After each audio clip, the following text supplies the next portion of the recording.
Welcome to Ashmead. As most of you probably know, we bought Ashmead, that's we, the Carp Society, bought Ashmead just over a year ago now, and we bought it primarily for the long term, although it's already an established fishery and certainly an historical one.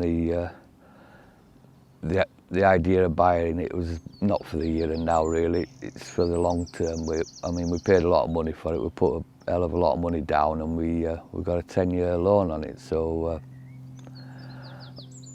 my thinking is that in 10 years time the Carp Society will actually own Ashmead, and the loan horseshoe, well, we already own horseshoe. I think we've got a little bit of money left to pay on that, but hopefully I'll be able to leave the Carp Society in possession of two historical lakes that should stand it in good future for long after I'm gone anyway. So yeah, so anyway, Ashmead itself, it's advertised as wild carp fishing in the wetlands, and to be honest, that's exactly what it is. It's unlike most lakes in that there is no designated swims. What there is areas. You'll see from the video footage the layout of the lake, and each sort of area or arm or channel or whatever has got a name. There's Toms, there's South Goat, North Goat, Five Ways, Maxwell's, and so on and so on. And what happens, we hire the lake out for up to 8 people at a time. You have it exclusively. The booking system works that we offer it first to groups of 8,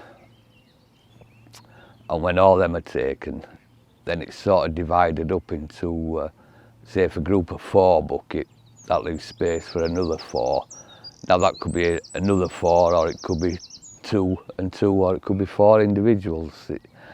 It's a bit of a complicated system to explain, but it's how it was ran before we bought it, and we've tried to keep things pretty much the same. When we bought it, we did buy it on the understanding that we'd keep it relatively the same as it was, and although it does Sabrina's head in, it kind of works like that for the time being. So anyway, so you come down and you draw, and you say you get Maxwell's, so you put your bivvy up wherever you want, and you fish within that sort of area of the lake if you want, and yeah, it seems to work like that anyway. So yeah, if you want to know more about the booking system, you're best off phoning Sabrina up, because to be honest, it's far too complicated to explain for me, my simple vocabulary, but there you go. The stock in here is, we bought it on the understanding that there's about 250 fish in here.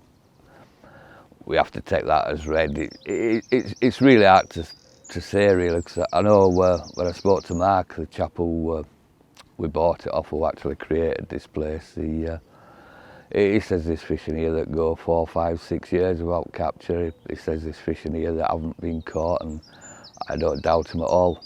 But like other lakes, there's fish that come out every week. Some of them come out twice a week. So if you say there's about 200 fish in here, that's a common sort of accepted thing. Yeah. The weights, they go from £50 to sort of upper doubles. There is some recruitment goes on in here, so, but the majority of the fish in here have, I don't think it's had a stocking since the 70s, so the majority of the fish in here will be, I don't know, 40, 50, 60 years old. And going back to what I said about the long term, it's like I said, them fish are not going to be around here forever, and with that in mind, we have started developing, well, we're in the early stages of redeveloping a couple of stock ponds down that end of the lake. They're, I don't think they've been used for a while, but because this is such an historical place and the fish are sort of historical, we want to bring the fish from here on site sort of thing.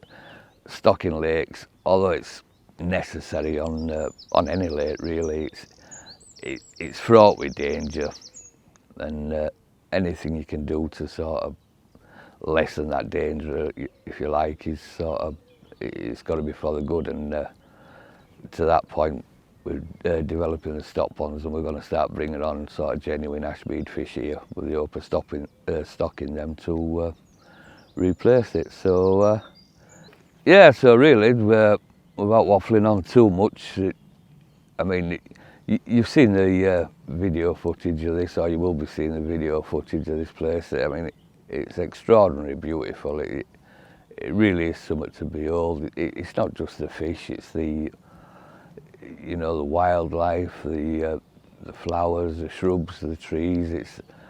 I'm telling you something, I've never seen as many shades of green as I have down here. It really is quite a spectacular place, and so it's very much fished, I think, with the old ethos. You know, again, it's not a party lake.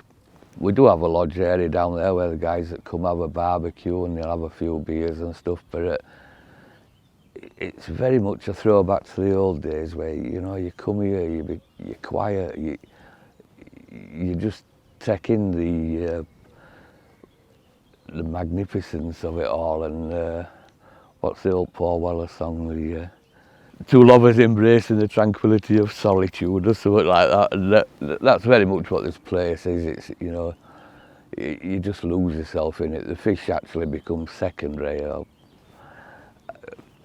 Not, you know what I mean. It's not just about the fish. It's the experience. It's the whole Ashmead experience, and that's why we have so many repeat customers, because you know, they fall in love with the place every bit as we have done, and long may that continue. And if I can just give a shout out to Justin and Trevor and Jay and Jason, the lads that look after it for us down here. It's when we first bought this lake, everyone was going, oh, the campsite are going to ruin it, you know, don't do this, don't do that. And as wild and natural as it is, you know, God didn't create Ashmead on the seventh day. You know, it's man-made. You know, that man was Mark Walsingham, he made this place, and it's our duty to keep his vision going, if you like, sort of thing. So very much like the kids you see today with the ripped up jeans and the hair like they've just got out of bed, you know, looks like they've never spent a minute on their appearance, you know. Actually, looking like that takes a lot of time and effort, and that's how this place works, you know. If you just left it to nature, it'd be unfishable. You know, it just won't work. So you've got to look after it. You've got to look after it sensibly, but it does need guidance. And Justin and the guys down here have done a fantastic job, as I'm sure the photos and the video will give proof of. So I'd just like to thank them. And anyway, I've got about 10 minutes to go before one of these little beauties bobs off, but it don't look like it's gonna. So I'll catch you later on in a month.